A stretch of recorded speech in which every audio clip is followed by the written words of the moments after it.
আপুনি যদি সেলস ইন্ডাস্ট্ৰিৰ লগত জড়িত হৈ আছে তেন্তে এই কেইটা ভুল নকৰিব যি কেইটা ভুলে আপুনি কেতিয়াও সেলস ইন্ডাস্ট্ৰিত সাকসেস হ'ব নোৱাৰিব হেল্ল এভৰিওয়ান আই এম ময়ুৰ বহুত দিন হৈ গল আপোনালোকৰ মাজত ভিডিও দিয়া নাছিলো মই আশা কৰিছো মোৰ ভিউৱাৰসকলে যিসকলে মোৰ ভিডিওসমূহ চাই তেওঁলোকে ভিডিওসমূহ চোৱাৰ পাছত ইমপ্লিমেন্ট কৰি তেওঁলোকে সাকসেস পোৱাৰ ষ্টাৰ্ট কৰিছে কাৰণ মনত ৰাখিব আপুনি যিমান সাকসেসফুল পাৰ্সনৰ ভিডিও নাচাওক যদি লাইফত ইমপ্লিমেন্ট নকৰে যিকোনো ক্ষেত্ৰত তেন্তে আপোনাৰ সাকসেস কেতিয়াও লগত নাথাকে আৰু যেতিয়া আপুনি ইমপ্লিমেন্ট কৰা ষ্টাৰ্ট কৰিব আপুনি লাহে লাহে ৰিজাল্ট পোৱাৰ ষ্টাৰ্ট কৰিব মই ভাবো মোৰ যিসকল ভিউৱাৰছে ভিডিওসমূহ চাই হে ভিউৱাৰসকলে ভিডিওসমূহ চোৱাৰ পাছত ইমপ্লিমেন্ট কৰি গৈ আছে আৰু ইমপ্লিমেন্ট কৰি গৈ থকাৰ ফলত তেওঁলোকে ৰিজাল্ট পাবলৈ ষ্টাৰ্ট কৰিছে আহক আজি জানো আমি কেনে ধৰণে সেলস ইন্ডাস্ট্ৰি সাকসেস হ'ব পাৰিম আৰু লগত আমি এনেকুৱা কিছুমান ভুল কৰিব নালাগে যিকেইটা ভুলৰ কাৰণে আমি সেলস ইন্ডাস্ট্রিত ম্যাক্সিমাম মানুহে আমি ফেল হ'বলগীয়া হয় নাম্বার 1 পয়েন্ট হৈছে যে ডাইৰেক্ট প্ৰডাক্টৰ কথা নকব ম্যাক্সিমাম মানুহে কি হয় যিকোনো ডাইৰেক্ট সেলিং ইন্ডাস্ট্ৰিতে হওক বা যিকোনো সেলস ইন্ডাস্ট্ৰিতে জড়িত হৈ যোৱাৰ পাছত ম্যাক্সিমাম মানুহে এটা ভুল কৰি থাকে সেই ভুলটো হৈছে ডাইৰেক্ট প্ৰডাক্টৰ কথা কয় চাওক আজি আপুনি যদি মোৰ ওচৰলৈ আহে প্ৰডাক্ট এটাৰ বিষয়ে ক'বলৈ প্ৰথম মোৰ বিষয়লৈ জানক মই কি বিচাৰিছো একচুয়ালি আৰু মোৰ সিচুৱেশনটো বা মোৰ বিষয়ে আপুনি নজনাকৈ যদি ডাইৰেক্ট প্ৰডাক্টৰ কথা আপুনি ষ্টাৰ্টিং কয় তেন্তে হয়তো মই ইমান ইন্টাৰেষ্ট নল যদি আজি ধৰিলো XYZ মই পাৰ্সন এজনৰ প্ৰডাক্টৰ বিষয়ে ক'বলৈ গৈছো তেও প্ৰথম ভাল বিয়া কথাখিনি জানিব লাগিব তেও কেনেকুৱা আছে ঘৰত কি কৰিছে তেও পৰিস্থিতি কেনেকুৱা এখিনি অলপ জানিবলৈ হলে আমি কথা পাতিব লাগিব তাৰ পিছত যেতিয়া আপুনি তেও লগত সমত হ'ব যে তেও কি প্ৰবলেম হৈছে হে প্ৰবলেমটো লৈ যেতিয়া আপুনি কানেক্ট হ'ব কাৰণ ডাইৰেক্ট যদি আপুনি প্ৰডাক্টৰ কথা উলিয়ায় তেন্তে হয়তো কোনো এজন ব্যক্তিয়ে আপোনাক পছন্দ নকৰে আপুনি যদি নেটৱৰ্ক মাৰ্কেটিং বা ডাইৰেক্ট সেলিং ইন্ডাস্ট্ৰিত জড়িত হৈ আছে আপুনি প্লেন শো বা প্লেন সেলস কৰিব লাগিব আপুনি যদি প্ৰডাক্ট বিক্ৰিয়াৰ উদ্দেশ্য হৈ পৰে বা প্ৰডাক্টৰ কথা ডাইৰেক্ট কৈ গৈ কেতিয়াও জড়িত হৈ নপৰে চাওক যিকোনো প্ৰডাক্ট সেল কৰিবলৈ হলে প্ৰথম আপুনি মনত ৰাখিব আপুনি কাস্টমাৰজনক আপুনি প্ৰথম কানেক্ট হওক কাস্টমাৰজনৰ লগত কথা পাতক নহয় আপুনি ডাইৰেক্ট গৈ কাস্টমাৰজনৰ প্ৰডাক্টৰ বিষয়ে ক'ব যদি এনেকুৱা কৰি আছে এই ভুলটো কেতিয়াও নকৰিব নাম্বাৰ 2 পয়েন্ট হৈছে যে সেলসৰ ওপৰত গুৰুত্ব নিদিব ম্যাক্সিমাম মানুহ এখিনতে ক'ব যে মইতো ডাইৰেক্ট সেলিং ইন্ডাস্ট্ৰি এটাৰ লগত জড়িত হৈছো বা নেটৱৰ্ক মাৰ্কেটিং ইন্ডাস্ট্ৰি এটাৰ লগত জড়িত হৈছো বা মোৰ প্ৰডাক্টে হৈছে সেলস মই কিয় সেলসৰ ওপৰত গুৰুত্ব দিম কি কথা ক'বলৈ আহিছে চাওক আপুনি সেলসৰ ওপৰত গুৰুত্ব তেতিয়াহে দিব যেতিয়ালৈকে আপুনি সেলস কৰিব মই কি ক'লো আপুনি সেলসৰ প্ৰডাক্টৰ ওপৰত তেতিয়াহে গুৰুত্ব দিব যেতিয়া আপুনি সেলস কৰিব আপুনি সেলস কাক কৰিব এখিনতে কথা সেলস কৰিব আপুনি কাস্টমাৰক গতিকে আপুনি কাস্টমাৰ বেনিফিটৰ কথা আপুনি চিন্তা কৰক কাস্টমাৰ প্ৰবলেম সলভিং কৰক আজি ধৰি ললো আপোনাক মই প্ৰডাক্ট এটা বিকিবলৈ গৈছো যদি মই ডাইৰেক্ট প্ৰডাক্টটো এইখিনিয়ে আপোনাৰ কাম কৰিব ডাইৰেক্ট বুলি কৈ পেলাই আপোনাৰ প্ৰডাক্টটো দিবলৈ যাওঁ হয়তো আপুনি প্ৰডাক্টটো নলব কিন্তু সেই প্ৰডাক্টটোৰ লগত আপোনাৰ কিখিনি প্ৰবলেম আছে ধৰি ললো আপোনাৰ সাপোজ ডায়াবেটিস আছে বা মোৰ আজি ডায়াবেটিসৰ প্ৰবলেম আছে তেন্তে ক'ব পাৰিম যে ইয়েস সক মই এই প্ৰডাক্টটো দি এনেকুৱা এজন ব্যক্তি বা এনেকুৱা কিছুমান মানুহক দিছিলো যি এতিয়া বৰ্তমান সময়ত যেটো আমাৰ অতিকৈ মাৰাত্মক ডায়াবেটিস ৰোগ সেই ডায়াবেটিক ৰোগটোৰ পৰা নিৰাময় হৈছে বা আপুনি এখন গাড়ী বিকিছে এই গাড়ীখনক কিখিনি বেনিফিট এক্সিডেন্ট হোৱাৰ পৰা কিখিনি ঠাইত একচুয়ালি প্ৰটেক্ট কৰিব বা কেনেকুৱা ধৰণৰ ফেচিলিটি আছে যেতিয়া আপুনি ক'ব তেতিয়া হে মানুহজনে বুজি পাব একচুয়ালি কাস্টমাৰ প্ৰবলেমটো যেতিয়া আপুনি সলভিং কৰিবলৈ ষ্টাৰ্ট কৰিব তেতিয়া আপোনাৰ প্ৰডাক্ট অটোমেটিকলি আপোনাৰ সেলস হ'ব আপুনি যদি অনলি ভাবে যে কোনোবা এজন কাস্টমাৰৰ ওচৰত গৈছে বা আপুনি ডাইৰেক্ট সেলিং ইন্ডাস্ট্ৰি এটাৰ লগত জড়িত হৈছে আপুনি বা নেটৱৰ্ক মাৰ্কেটিং ইন্ডাস্ট্ৰিৰ লগত জড়িত হোৱাৰ পাছত কোনোবা এজন ব্যক্তিৰ ওচৰত যোৱাৰ পাছত আপুনি ডাইৰেক্ট যদি প্লেনটো শো কৰে বা কাস্টমাৰজনক প্ৰডাক্টটো সেলস কৰাত আপুনি অনলি ফোকাস কৰে তেনে কেতিয়াও প্ৰডাক্ট সেল নহয় মই ম্যাক্সিমাম মানুহক দেখো যদি আপুনি সাকসেস হ'ব বিচাৰিছে তেন্তে আপুনি প্ৰথম কাস্টমাৰ প্ৰবলেম সলভিং কৰক ইয়াৰ ওপৰত মই ডিপ ভাবে আপোনালোকক প্লেলিষ্টত যাওক ভিডিও বনাই থোৱা আছে এওমো চাওক আৰু আপোনালোকে ইমপ্লিমেন্ট কৰক মই প্ৰত্যেকটো ভিডিওত এটা কথাই কৈ থাকো যে আপোনালোকে ইমপ্লিমেন্ট কৰক ইমপ্লিমেন্ট যেতিয়ালৈকে নকৰক আপুনি যিমানেই হাইলি সাকসেসফুল পাৰ্সনক আপুনি ফলো কৰক আপোনাৰ টপ লিডাৰসকলক চাওক তেওঁলোকে ইমপ্লিমেন্ট তেওঁলোকে যিমানখিনি কথা জানে সেইখিনি আকৌ ফিল্ডত আকৌ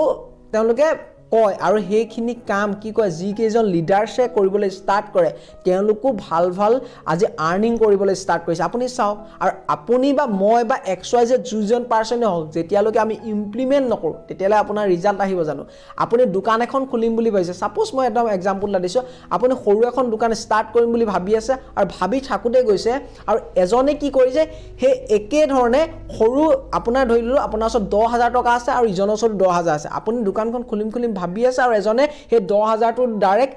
ইমপ্লিমেন্ট কৰিলে কোড দোকানখনৰ খোলাৰ ষ্টাৰ্ট কৰিলে লাহে লাহে ষ্টাৰ্ট কৰিছে তেওঁ সাকসেস হ'বনে বা মই সাকসেস হ'ম বা আপুনি সাকসেস হ'ব তে মনত ৰাখিব যিজনে ইমপ্লিমেন্ট কৰিছে তেওঁই সাকসেস হ'ব সো আপুনি সেলস ইন্ডাস্ট্ৰিত আছে গতে সেলস ইন্ডাস্ট্ৰিত আপুনি প্ৰথম কথা হ'ল আপুনি ইমপ্লিমেন্ট কৰক ফিল্ডত যাওক আৰু কাস্টমাৰ প্ৰবলেম সলভিং কৰিবলৈ চাওক না আপুনি সেলসৰ ওপৰত ডাইৰেক্ট গুৰুত্ব দিব ইয়া সেলস আমি কৰিছো কেনে ধৰণে সেলস কৰিম সেলস অটোমেটিকলি হ'ব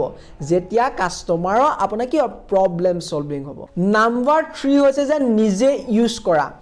ম্যাক্সিমাম মানুহে কি হয় নেটৱৰ্ক মাৰ্কেটিং হওক বা ডাইৰেক্ট সেলিং ইন্ডাস্ট্ৰিতে হওক বা যিকোনো সেলস ইন্ডাস্ট্ৰিৰ লগত জড়িত হৈ যোৱাৰ পাছত সাপোজ যিকোনো প্ৰডাক্ট ডাইৰেক্ট সেলস কৰিবলৈ গুচি যায় আৰু হেতুৱে আটাইতকৈ মাৰাত্মক হয় যাৰ কাৰণে সেলস নহয় আপুনি ডিমোটিভেট হয় বা আপোনাৰ যিখিনি ষ্টক সেলস হ'ব লাগিছিল সেই ষ্টকটো আপোনাৰ ওচৰতে থাকি যায় সাক আপুনি সেলস ইন্ডাস্ট্ৰি সাকসেস হ'ব বিচাৰিছে আপুনি সাক লাইফত প্ৰত্যেকজন সাকসেসফুল পাৰ্সনকে সাক আপোনাৰ লাইফত কিবা নহয় কিবা ধৰণে সেলস কৰিছে আৰু সেলসে এনেকুৱা এটা পদ্ধতি যাৰ জৰিয়তে আপুনি অতি সহজতে আপুনি টকা ঘটিব পাৰে বা আপোনাৰ ইনকামটো ইনক্ৰিজ কৰিব পাৰে সো মই আপোনাক ক'ব বিচাৰিছো যে আপুনি যদি সেলস ইন্ডাস্ট্ৰিৰ লগত জড়িত হৈছে তেন্তে আপোনাক মই ক্লেপ কৰিছো আৰু আপোনাক কৈছো আপুনি সেলস ইন্ডাস্ট্ৰিৰ লগত জড়িত থাকতে বহুত কিছুমান ক্ৰাইটেৰিয়া ফলো কৰিব লগিয়া হয় যিখিনি আপুনি অতি সহজতে বা আপুনি যিকোনো সাকসেসফুল পাৰ্সনৰ ভিডিও চাই তেওঁলোকক চোৱাৰ পাছত আপুনি ইমপ্লিমেন্ট কৰিব লাগিব তাৰ ভিতৰত এটা কাৰণ হৈছে মই যেটো কলো প্ৰডাক্টটো নিজে ইউজ কৰিব লাগিব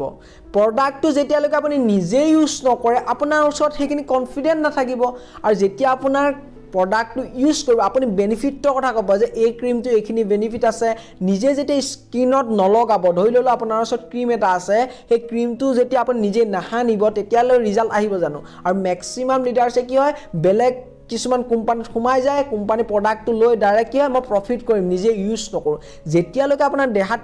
ইউজ নকৰে ধৰি ললো আপোনাৰ কসমেটিকে হওক হেলথৰ প্ৰডাক্টটোৱে হওক আপুনি ইউজ কৰিব লাগিব ইউজ কৰাৰ পিছত আপুনি গম পালে কিখিনি বেনিফিট আছে তেতিয়া আপুনি কাস্টমাৰক ক'ব পাৰিব আৰু যেতিয়ালৈকে ইউজ নকৰে তেতিয়ালৈকে আপুনি ৰিজাল্টৰ কথা কেনে গম পাব সাপোজ আজি এখন গাড়ী কিনিব বিচাৰিছে বা আপুনি গাড়ীখনৰ প্ৰথম আমি টেষ্ট ড্ৰাইভ কৰিব লাগিব যে গাড়ীখন কেনেকুৱা হয় কি কথা আপুনি ডাইৰেক্ট গৈ গাড়ীখন আপুনি আৰু ডাইৰেক্ট পইচা দি আপুনি কিনি আনিলে গাড়ীখন জানো আপুনি যিখিনি আপুনি কমফৰ্ট বিচাৰিছিলে সেই কমফৰ্টখিনি আপুনি জানো পাব ইয়েস প্ৰথম গাড়ীখনৰ ৰিসাৰ্চ কৰিব লাগিব গাড়ীখন কেনেকুৱা ধৰণৰ হয় কি কোম্পানীৰ হয় একচুয়ালি কেনেকুৱা ধৰণৰ কমফৰ্ট আছে মোৰ সেফটি সাইড কি আছে প্ৰত্যেকটো সোৱাৰ পাছত আপুনি গাড়ীখন লবলৈ যায় বা গাড়ী এখন কিনে বা আপোনাক সেই জয়ললৈ যিজনে গাড়ী সেলস কৰিব বিচাৰিছে তেওঁ আপোনাক সেই গাড়ীখনৰ বিষয়ে আপোনাক ক'ব লাগিব সব এনেকুৱা ভুল নকৰিব জীৱনত যিখিনি ভুল আপুনি লাইফত অতি সৰু কথা কিছুমান সৰু আমি ভাবো যে এইখিনিটো কথা মই জানো কিন্তু ইমপ্লিমেন্ট মই প্ৰত্যেকটো ভিডিও কয় ইমপ্লিমেন্ট আৰু ইমপ্লিমেন্ট যেতিয়ালৈ নকয় ইমপ্লিমেন্ট নকৰালৈকে আপুনি যিকোনো ফিল্ডতে আপুনি এক্সুৱেলি সেলসতে থাকক বা আপুনি যিহতে নাথাকক আপুনি সাকসেস হ'ব পাৰিব মোক কমেন্ট কৰি জনাওক যে এনেকুৱা এজন মানুহ দেখাও যি জনে লাইফত একো ইমপ্লিমেন্টে নকৰিলে অনলি ড্ৰিমছ আমি যেতিয়া network marketing direct selling industry জড়িত ড্ৰিমছ ডাঙৰ কৰিব লাগে ড্ৰিমছ টু বিগ হ'ব লাগে ইয়েস ড্ৰিমছ ডাঙৰ হ'ব লাগে লাইফত সপোন ডাঙৰ হ'ব লাগে কিন্তু সপোনখিনি বাস্তৱায়িতভাৱে ৰূপায়ণ কৰিবলৈ কিখিনি এক্টিভিটিজ কৰিছো আমি লাইফত সাকসেস হ'বৰ কাৰণে কিখিনি কৰিছো সেইখিনি আমি কৰিছো জানো আৰু নিজকে বা কোৱেশ্চন কৰক আমি লাইফত network marketing direct selling industry বেয়া বুলি আমি কৈ দিছো কিন্তু আমি নেটৱৰ্ক মাৰ্কেটিং বা ডাইৰেক্ট সেলিং ইন্ডাস্ট্ৰিত সাকসেস হ'বৰ কাৰণে আমি কিখিনি কৰিব লাগে সেইখিনি কাম আমি অলৰেডি কৰিছো নাই বা আমি যেটো সেলস ইন্ডাস্ট্ৰিৰ লগত জড়িত হৈ আছে সেই সেলস ইন্ডাস্ট্ৰিত সাকসেস হ'বৰ কাৰণে আমি সেইখিনি কাম কৰিছো নাই মই প্ৰত্যেকটো ভিডিওৰ মাজে কিছুমান কথা কৈ যাওঁ যাতে আপোনালোকৰ ভিডিওটো দীঘল হ'ব পাৰে কিন্তু মই জানো আপোনালোকে দীঘল হলেও প্ৰত্যেকটো ভিডিওত আপোনালোকে যদি ইমপ্লিমেন্ট কৰিব মই জানো মোৰ যিমানখিনি মই পাৰিছো আপোনালোক শিকাব পাৰিছো সেইখিনি দ্বাৰা আপোনালোকে কিবা নহয় কিবা এটা বেনিফিট হ'ব আপোনাৰ সেলস অটোমেটিকলি হোৱাৰ ষ্টাৰ্ট কৰিব চাও মই লাইফত ইমপ্লিমেন্ট আৰু ফিল্ডত যেতিয়ালৈকে আপুনি নানামে তেতিয়ালৈকে আপোনালোকৰ ৰিজাল্ট নাই মোৰ ভিডিঅ' চাওক বহুত হাইলি সাকসেসফুল পাৰসন চাওক ভিডিঅ' চাইড গৈ থাকিলে আপুনি কেতিয়াও সাকসেস নাপায় ফিল্ডত যাওক এক্টিভিটিজ কিনি কৰক যিটো ইন্ডাষ্ট্ৰিয়ে জড়িত হৈছে যি ফিল্ডতে নাই আপুনি লাইফত ইমপ্লিমেন্ট কৰা ষ্টাৰ্ট কৰক হয় লাইফত ফেল আহে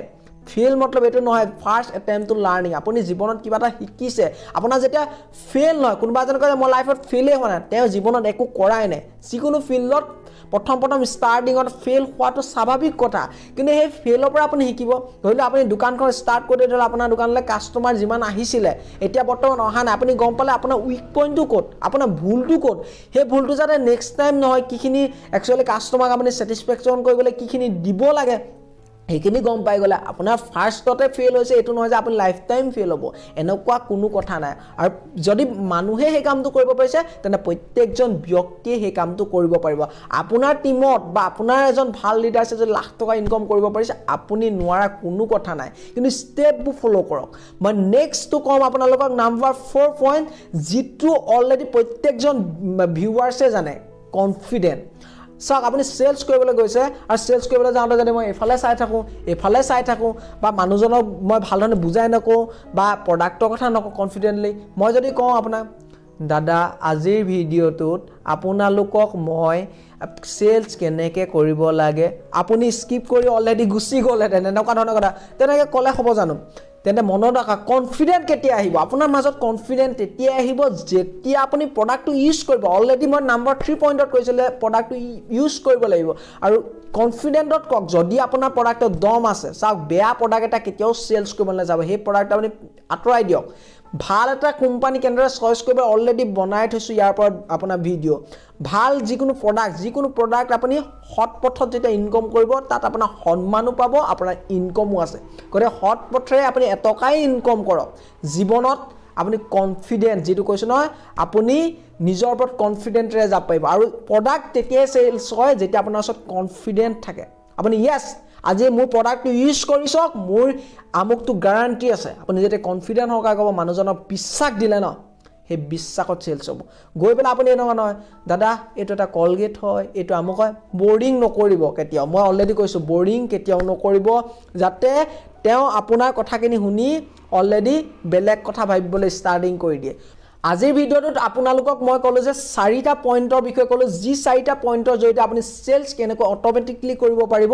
আৰু যদি আপোনালোকক আজিৰ ভিডিঅ'টো ভাল লাগিছে তেন্তে আপোনালোকক মই এটাই কম যে ৰিকুৱেষ্টটো কৰিছো আপুনি যেতে মোৰ ভিউৱাৰ্ছ হয় আপোনালোকে মোৰ ভিডিঅ'সমূহ চাই গতিকে আপোনালোকে আপোনাৰ টিমৰ মাজত এই ভিডিঅ'টো শ্বেয়াৰ কৰাৰ লগতে আপুনিও এই টেকনিকখিনি যদি অলৰেডি জানিছিলেও বা কেতিয়াবা নহয় কেতিয়াবা আপোনাৰ টিমৰ লিডাৰছে কৈছিলে বা যিহতে আপুনি যিকোনো ফিল্ডতে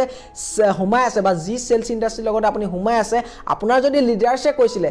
মাত্ৰ এতিয়া আপুনি এটাই কাম কৰিব লাগে কি জানে নে মই অলৰেডি কৈছো implement so implementation is the main কি অফ সাকসেস সো আজিলৈ ভিডিঅ'টো সমাপ্ত কৰিছো যদি ভিডিঅ'টো ভাল লাগে তেন্তে আপোনালোকক মই কৈছো অলৰেডি লাইক আৰু কমেন্ট কৰিবলৈ নাপাহৰিব কিখিনি একচুয়ালি কমেন্ট কৰিলে আপোনালোকক এটাই বেনিফিট হয় যে আপোনালোকৰ কিখিনি ডাউট থাকি গ'ল আৰু মোৰ কিখিনি কোৱাৰ ফলত আপোনালোকৰ বেনিফিট হৈছে প্ৰত্যেকটো কথা আপোনালোকৰ ফালৰ কমেন্টৰ ফালৰ পৰা গম পোৱা যায় আৰু যদি পোন প্ৰথমবাৰ মোৰ চেনেলটোত আহিছে আৰু এনেকুৱা ধৰণৰ ভিডিঅ' আপোনালোকে চাব বিচাৰিছে তেন্তে সাবস্ক্ৰাইব কৰিবলৈ নাপাহৰিব লাভ ইউ